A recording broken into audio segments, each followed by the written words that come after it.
Hello everyone, welcome to or welcome back to my channel. My name is T. Hunter and I am a licensed marriage and family therapist. I wanted to tackle the million-dollar question in today's video.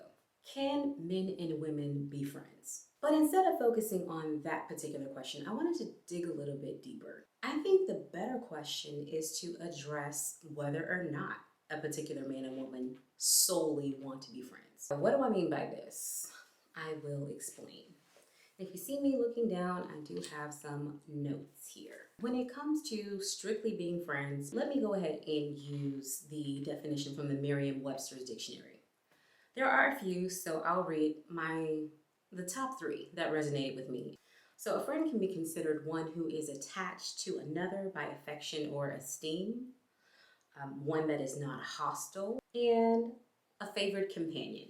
When it comes to friendships between men and women, I would want to know, is there physical attraction? Because if there is, be it one-sided or mutual, then we can definitely see some complexities arising. So if there is a physical attraction between a man and a woman, then the next question would be, has it been voiced? And if so, has it been acted upon?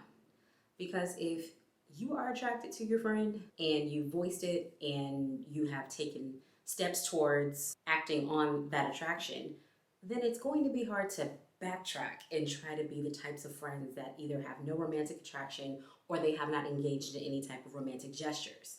That could be hand holding, kissing, those lingering hugs, hugging for quite a while or hugging rather tight. It can blur the lines, it can be confusing.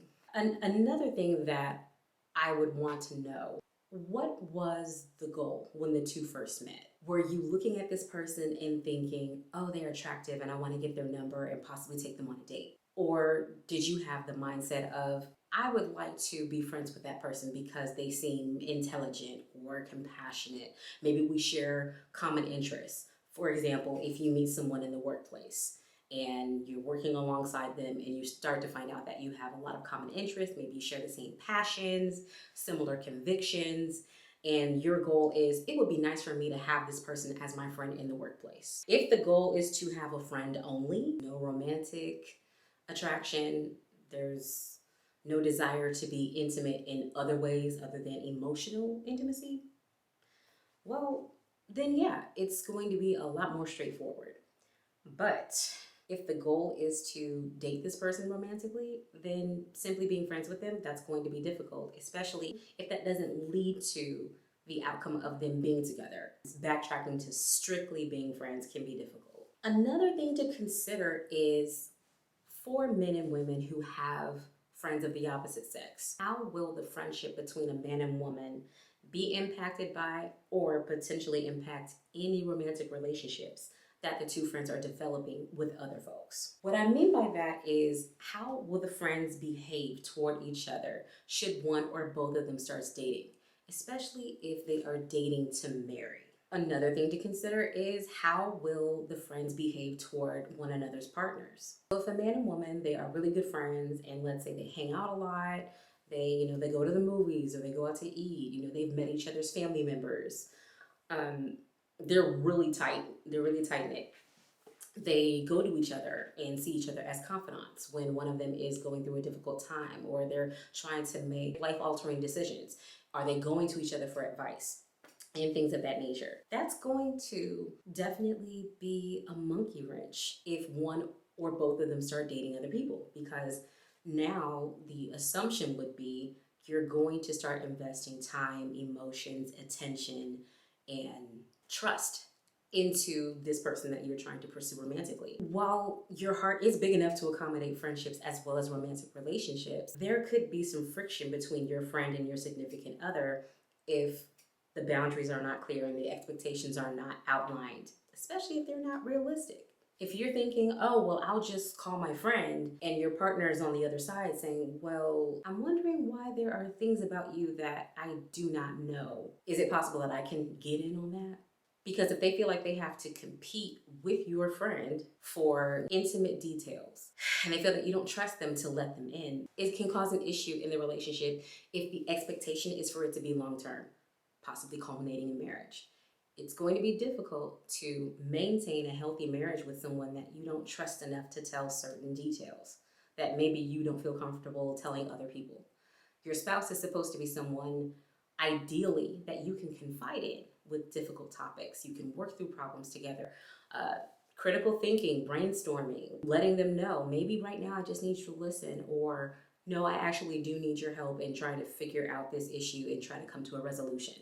If you cannot do that with your romantic partner or your spouse, but you're doing it with a friend of the opposite sex, that's going to cause confusion at best and chaos at worst. Because you have the players, but maybe they don't know what role you want them to serve.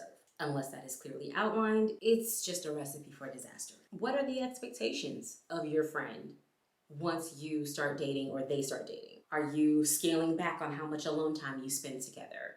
Are you inviting them to double date with you and your partner and theirs if they have one? Yeah, those are questions that need to be answered so that all of the parties involved know, okay, this is my role, these are the expectations, and they can make an educated decision. Your partner, whether or not they want to continue dating you, if you're going to have a really close-knit bond with your friend that could possibly cross some boundaries. It could also give your friend the opportunity to make an educated decision of, do I want to remain friends with you if I am going to be seeing you less, hearing from you less, possibly even having to defend myself against your partner if your partner has a different comfort level as far as how much time you spend with your friend. If a boundary gets crossed of, okay, now you guys are spending a lot of one-on-one time together while your partners are like on the outs looking in, what is the protocol? Because everyone expresses and experiences comfort and discomfort differently. While one person might say, I don't have a problem with my partner, my spouse having friends of the opposite sex. I am self-assured, and I think it's necessary for them to have friends outside of me, for them to have, spaces and, trusted individuals that they can go to in addition to me. Then okay, fine. But if another person is saying, I have an issue with you having a friend of the opposite sex that you pour so much time and attention into that there is little or nothing left for me in our relationship if we're trying to build towards something that's supposed to be lasting, like a marriage. So I'll just use the example of Love is Blind Season 2. If you have not watched it, I am going to give spoiler alerts. So Kyle and Deepti, they had proposed and accepted proposals from other people respectively, but those marriages ultimately did not come into fruition. Kyle's ex-fiance told him she would not be able to marry him because she's Christian and he is atheist. And Deepti on her wedding day told her ex-fiance Sheikh that she would not marry him because she believed that her husband would be a man who would be very certain about her. So, you're not sure about me? Then we don't need to get married. That was Deepti's stance. Now, at the reunion, Kyle said that he made the biggest mistake because he had a very strong emotional connection with Deepti in the pods, yet he did not propose to her. And he said that was his biggest regret, that he did not choose her instead of Shayna.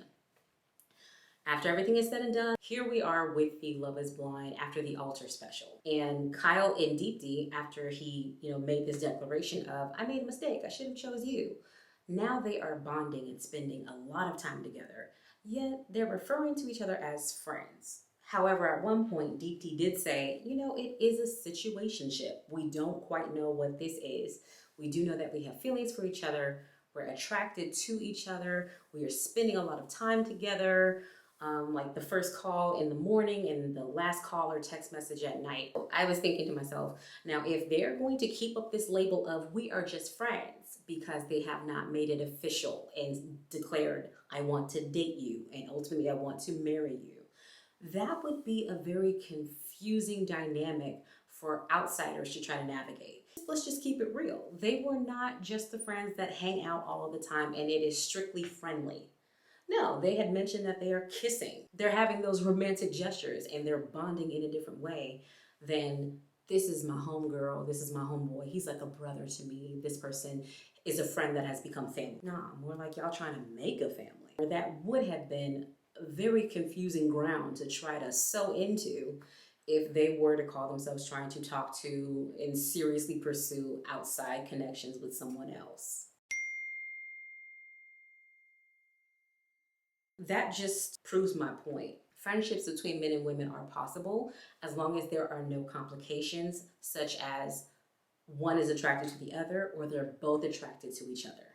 Because it's hard to just be friends with someone that you find attractive. It's gonna be hard to focus on, this is my friend, if you're looking at them thinking, I don't know, I just wanna be their friend because Jesus, they look good. And there's nothing wrong with that. There's nothing wrong with being attracted to someone that you initially called your friend, or even if you see someone and you know that you're physically attracted to them, but perhaps they put you in the friend zone. It happens. The problem is when the boundaries are not clear. Are we going to only be friends? What type of friends are we going to be? What is the goal for this connection?